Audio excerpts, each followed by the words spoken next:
அண்மை செய்தி உச்சநீதிமன்ற வழக்கு விசாரணையின் போது தன்னுடைய சார்பாக ஏன் யாரும் போய் போராடவில்லை என புது வீடியோ வெளியிட்டு நடிகை விஜயலட்சுமி ஆதங்கத்தை வெளிப்படுத்தியிருக்கிறார். சீமான் தொடர்ந்த வழக்கின் அடிப்படையிலேயே உயர்நீதிமன்றம் தீர்ப்புக்கு இடைக்கால தடை விதிக்கப்பட்டுள்ளது என்ற நிலையில் தற்போது தனது சார்பாக யாரும் போராடவில்லை என்று புதிய வீடியோ மூலம் நடிகை விஜயலட்சுமி தனது ஆதங்கத்தை வெளிப்படுத்தியிருக்கிறார். என்னுடைய சார்பில் யாரும் வாதாடவில்லை என நடிகை விஜயலட்சுமி தரப்பிலிருந்து ஆதங்கமானது தெரிவிக்கப்பட்டிருக்கிறது. சீமான் விஜயலட்சுமி பிரச்சனையானது பூதாகரமாக வெடித்திருக்கக்கூடிய சூழ்நிலையில் தன்னுடைய தரப்பிலிருந்து யாரும் வாதாடவில்லை என்று புதிய வீடியோ ஒன்றை வெளியிட்டு நடிகை விஜயலட்சுமி ஆதங்கத்தை வெளிப்படுத்தியிருக்கிறார்.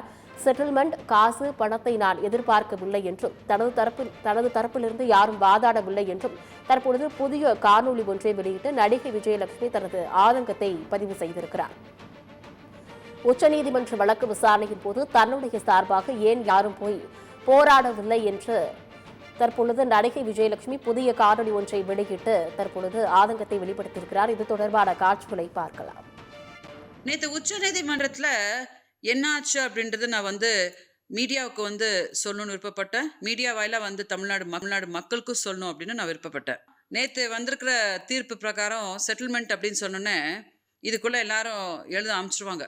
விஜயலட்சுமிக்கு இரவா சீமான் 10 கோடி செட்டில்மெண்ட் பண்ணிட்டாரு பாருங்க, ஈழத்தமிழர்களோட கஷ்டப்பட்ட காசெல்லாம் போய் அவளுக்கு தான் கொட்டிட்டு இருக்காங்க அப்படின்னு சொல்லிட்டு அபாண்டமாக என் மேலே பழிய சுமக்க அமைச்சிருவாங்க.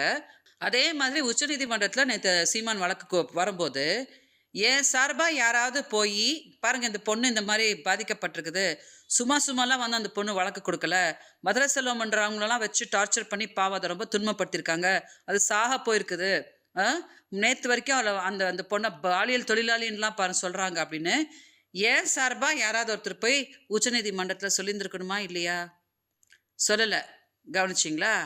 அப்போ என்னாச்சு அப்படின்னா சீமான் அவரை வச்ச கோரிக்கையை அவங்க ஏற்று அவங்க இப்போ ஜட்ஜ்மெண்ட் கொடுத்துருக்காங்க. நான் ஏதோ சீமான்கிட்ட பேசிட்டா உடனே பார்த்தீங்கன்னா காஸ்கா படுறான்னு எல்லாரும் உட்காந்து கத்துறீங்களே. நேற்று ஏன் சார்பாக யாருமே போய் உச்சநீதிமன்றத்தில் எனக்காக போராடலை? விஜயலட்சுமி இப்போ கூட ஏமாற்றப்பட்டிருக்காங்கல்ல அப்படின்னு மக்கள் புரிஞ்சுக்குவாங்க, மீடியாவும் புரிஞ்சுக்குவாங்க, எல்லாரும் புரிஞ்சுக்குவாங்க. ஸோ நீங்கள் எல்லாரும் எனக்கு கொடுத்த ஆதரவுக்கு நான் ரொம்ப நன்றி தெரிவிச்சுக்கிறேன். வணக்கம்.